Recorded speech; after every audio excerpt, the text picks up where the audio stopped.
Hello friends, welcome to my YouTube channel Khajuwala defence academy. आज हम बात करेंगे ईएम वेव की। ईएम वेव की जो प्रॉपर्टीज़ होती हैं वो क्या होती हैं, इससे जो फिजिकल क्वांटिटी रिलेटेड है वो क्या है, इसके ऊपर जो भी थ्योरेटिकल क्वेश्चन डायरेक्ट आता है उसके बारे में बात करेंगे या फिर कुछ इसके ऊपर एक दो न्यूमेरिकल करेंगे। मोस्टली थ्योरेटिकल क्वेश्चन इसमें से एक आता है आपके एयरफोर्स नेवी या फिर एनडीए के एग्जाम में, उसकी बात करते हैं। तो सबसे पहले बात करते हैं ईएम वेव की। ईएम वेव पढ़ने से पहले अपन एक टर्म की बात करेंगे जिसको बोला जाता है डिस्प्लेसमेंट करंट। तो सबसे फर्स्ट पहले हम बात करेंगे डिस्प्लेसमेंट करंट।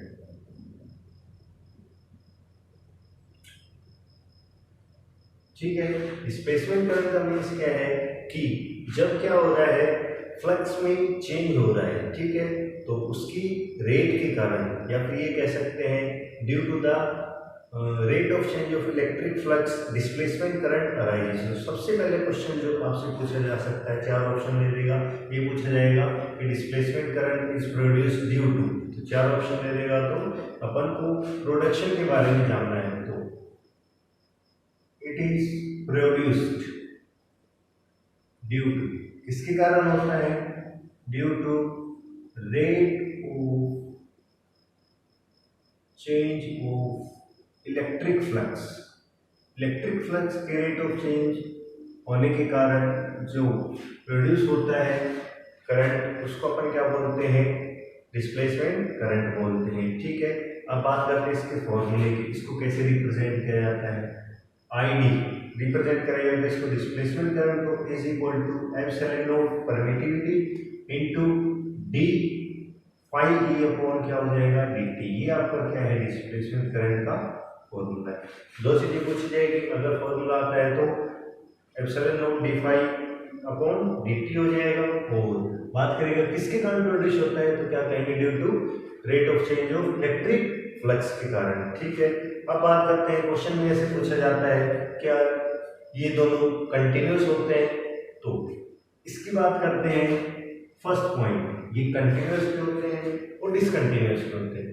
डिसकंटिन्यूस कब होते हैं, जब इंडिविजुअली अलग अलग इनको लिया जाए, लेकिन ये क्या होते हैं, कंटिन्यूस होते हैं जब ये एक साथ हो, यानी एक सर्किट है जिसके अंदर एक साइड में कंडक्शन करंट अपना बह रहा है और दूसरी साइड में कौन है, डिस्प्लेसमेंट करंट। तो क्या कहेंगे, individually IC and ID. IC means अपन जो करंट बहता है, ठीक है, कंडक्शन करंट, और डिसकंटिन्यूस, डिसकंटिन्यूस होते हैं, ठीक है, लेकिन बट अगर इनकी एक साथ बात करी जाए, ठीक है, यानी but together IC and ID are continuous when both present in different part of circuit, different parts of circuit। तो सर्किट के अलग अलग पार्ट में अगर दोगे प्रेजेंट होंगे दोनों, तो उस समय जो इनकी मैग्नीट्यूड है वो क्या होगी, सेम, यानी आई सी इक्वल टू क्या हो जाएगा, आईडी हो जाएगा। ठीक है, जो कि आपके 12th के एक्सप्रेशन में आपने पढ़ा भी होगा। ठीक है, नेक्स्ट बात करते हैं कि जो आईसी और आईडी है इनका सोर्स क्या है। तो ये किसके सोर्स है, मैग्नेटिक फील्ड के। क्वेश्चन आपसे पूछा जा सकता है कि ये जो दोनों है वो किसके सोर्स है, तो क्या कहेंगे, both IC and ID are source of varying magnetic field. Varying यानी चेंजिंग। आपसे क्वेश्चन पूछा जा सकता है कि किसके सोर्स है, तो ये वेरिंग मैग्नेटिक फील्ड के क्या है, सोर्स है। ठीक है, तो ये बात होगी अपने पास सीधी सीधे डिस्प्लेसमेंट करंट की, किसके कारण होता है वो पूछा जाएगा, फॉर्मूला पूछा जा सकता है। ऐसे पूछा जा सकता है कि आईसी और आईडी क्या कंटिन्यूस होते हैं, अगर होते हैं तो किस कंडीशन में होते हैं, नहीं होते हैं तो किस कंडीशन में होते हैं। ठीक है, और इनका सोर्स क्या है। ठीक, नेक्स्ट बात करते हैं अपन, जो मोस्ट होता है अपने Maxwell equations. Maxwell equations Maxwell ने क्या करी थी, 4 इक्वेशन ली थी, ठीक है, उसी के ऊपर लगभग अपना इलेक्ट्रोमैग्नेटिज्म डिपेंड रहता है, ठीक है। तो एक एक इक्वेशन अपने को याद रखनी है, बस इतनी सी बात है। फर्स्ट इक्वेशन जो है वो अपनी होगी गोज लॉ इन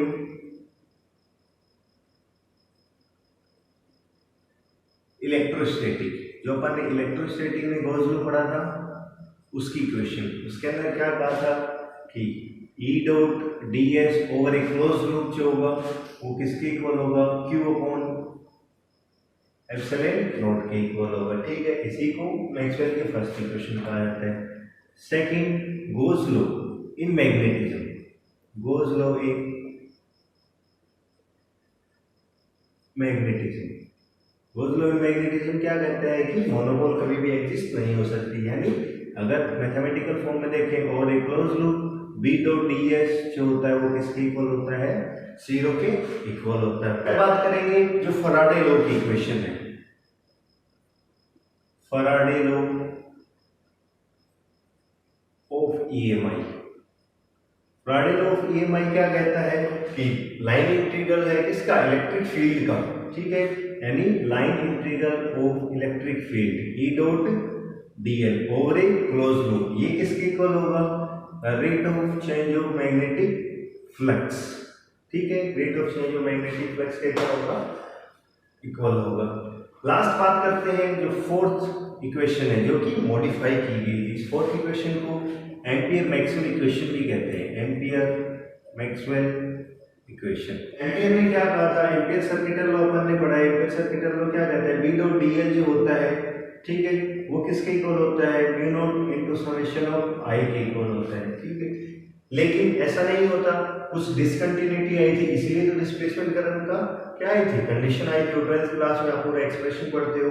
तो मैक्सवेल ने क्या किया, इसके अंदर एक एडिशनल चीज और डाल दी, ठीक है। कंडक्शन करंट तो आपका रहेगा, डिस्प्लेसमेंट करंट भी रहेगा, तो इस इक्वेशन में चेंज हो गया, इसलिए इसको क्या कहा जाता है, एम्पियर मैक्सवेल इक्वेशन। तो ये जो इक्वेशन बन जाएगी वो क्या रहेगी, B dot dl over a close loop is equal to mu naught into IC, ये रहा एम्पियर का रहा, ठीक है। मैक्सवेल ने डिस्प्लेसमेंट करंट और डाल दिया इसके अंदर, आईसी प्लस क्या हो गया, आरडी। तो अगर मैं इस क्वेश्चन को वैल्यू पुट करना चाहूँ किसकी, आईडी की, तो यहाँ से क्या कर दूंगा, वैल्यू पुट कर दूंगा, तो ये क्या हो जाएगा, IC plus epsilon naught d phi of E divided by d. ये 4 इक्वेशंस हैं जो आपको याद रखनी है। क्वेश्चन में क्या करेगा, 4 ऑप्शन डाल देगा, एक इक्वेशन गलत कह देगा तो पूछ लेगा, जैसे ई डॉट डी की जगह क्या लिख देगा, डीएस लिख देगा, और सेम एज इट इज रखना है, तो इस चीज का ध्यान रखना है, ई डॉट डीएल रहेगा, ठीक है।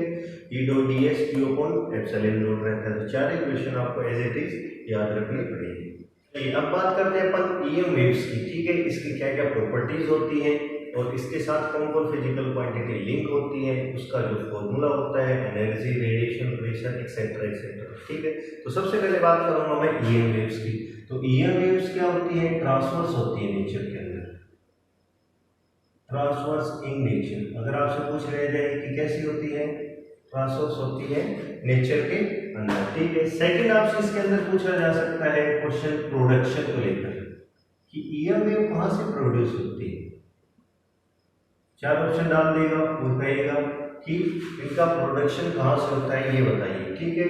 तो इनका जो प्रोडक्शन होता है वो हाई स्पीड इलेक्ट्रॉन से हो सकता है। अगर कोई हाई स्पीड इलेक्ट्रॉन किसी हाई एटॉमिक वेट के ऊपर क्या किया जाए, इंसिडेंट किया जाए, तो वहां से क्या निकलती है, ए वेव। तो फर्स्ट अपन क्या लिख सकते हैं यहां से, high speed electron enters into target of high atomic weight,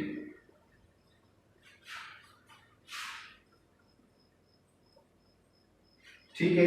second ये क्या हो सकती है, जब डी एक्साइटेशन होता है किसका, न्यूक्लियस का, किसके अंदर, रेडियो एक्टिविटी में, उस समय क्या प्रोड्यूस होती है, ये waves.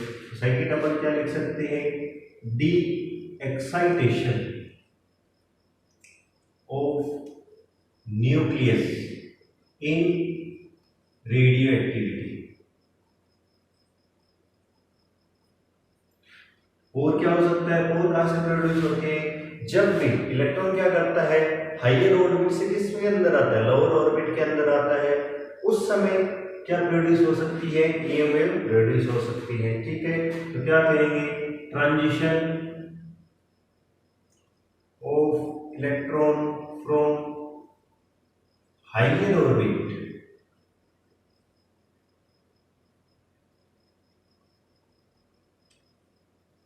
to lower energy orbit, lower energy orbit emit electromagnetic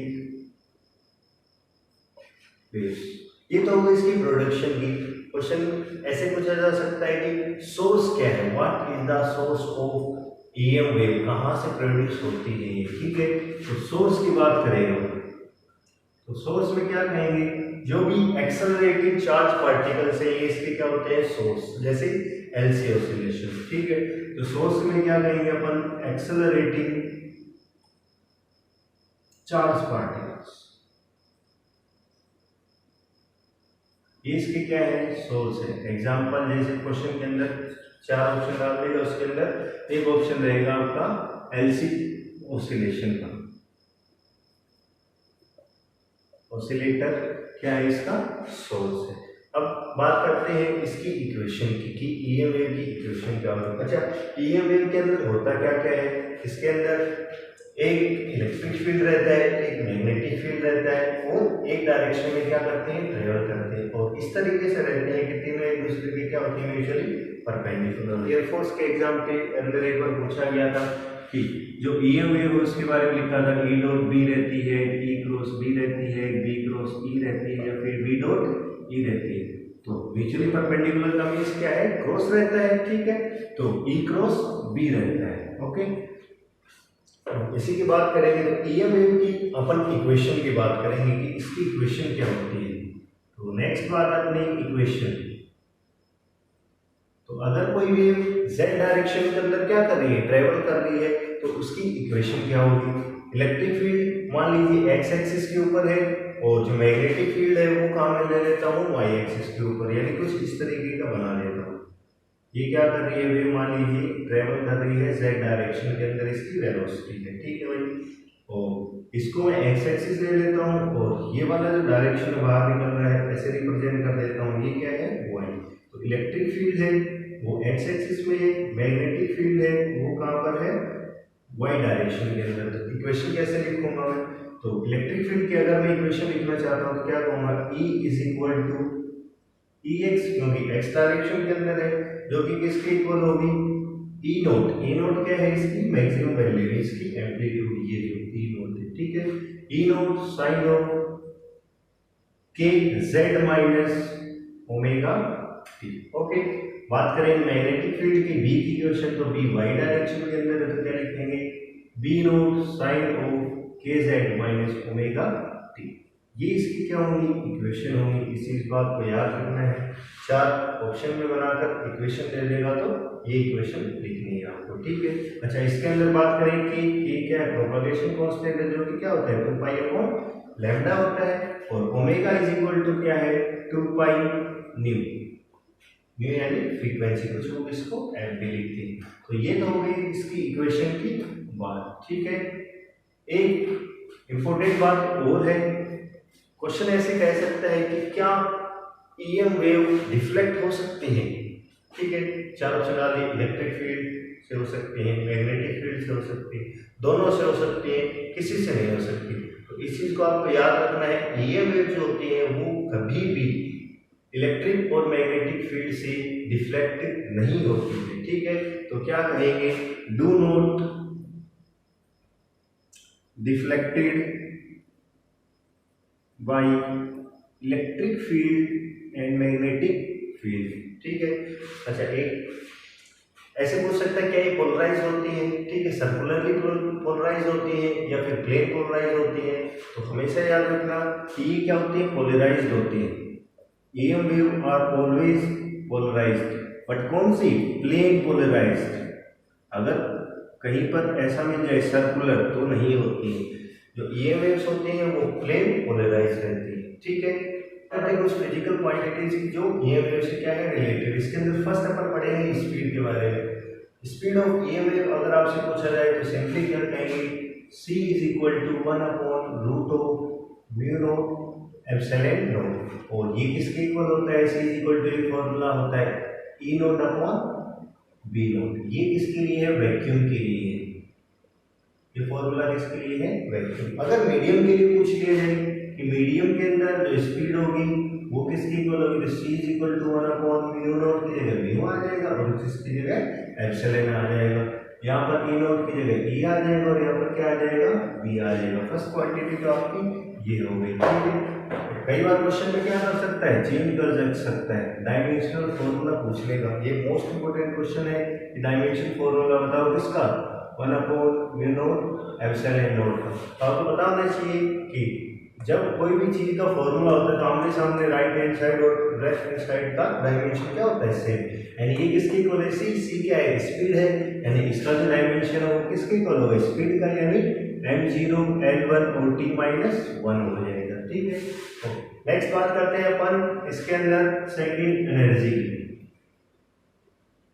जो ईएम वेव है उसकी एनर्जी कितनी होगी। ठीक है, तो यहाँ पर अगर हम बात करूं कि एनर्जी की, तो म्यू ई यानी इलेक्ट्रिक फील्ड के कारण जो एनर्जी होगी वो कितनी होगी, 1/2 एप्सिलॉन नॉट ई का स्क्वायर। म्यू यहाँ पर क्या है, एनर्जी डेंसिटी।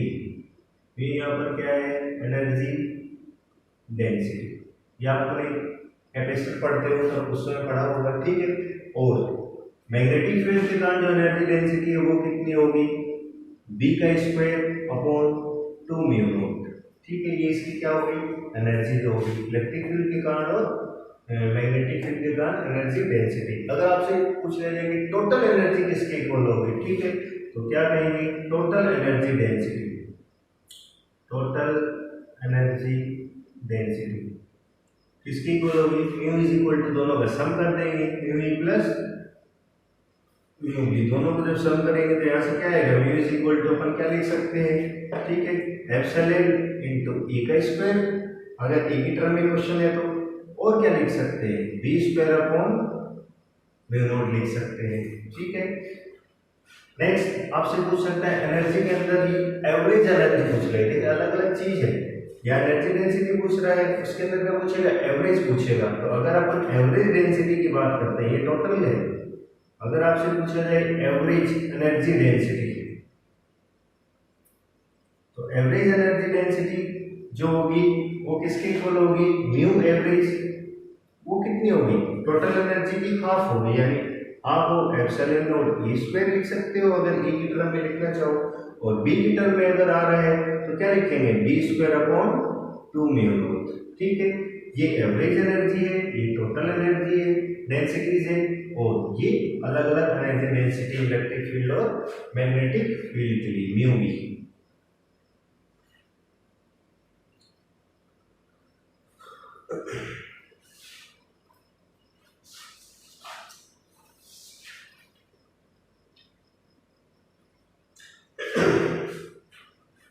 नेक्स्ट बात करते हैं अपन इंटेंसिटी की। यहाँ पर अगर आपसे इंटेंसिटी पूछ ली जाए तो क्या कहोगे, इंटेंसिटी ऑफ ईएमएफ। तो जो इंटेंसिटी होती है अगर मैं उसको आई से रिप्रेजेंट करूं तो इंटेंसिटी जो होती है वो टोटल एनर्जी डेंसिटी, तो इंटेंसिटी होती है वो एवरेज एनर्जी डेंसिटी और स्पीड ऑफ लाइट सी का क्या होगा, मल्टीप्लीकेशन होगा, यानी I is equal to average energy density into c. आप यहाँ से म्यू एवरेज की वैल्यू पुट कर सकते हो, इलेक्ट्रिक फील्ड की टर्म में है तो ये पुट कर लेना, और मैग्नेटिक फील्ड की टर्म में है तो ये वाली पुट कर लेना। ठीक है, नेक्स्ट बात करते हैं अपन मोमेंटम की, कि मोमेंटम कितनी होगी।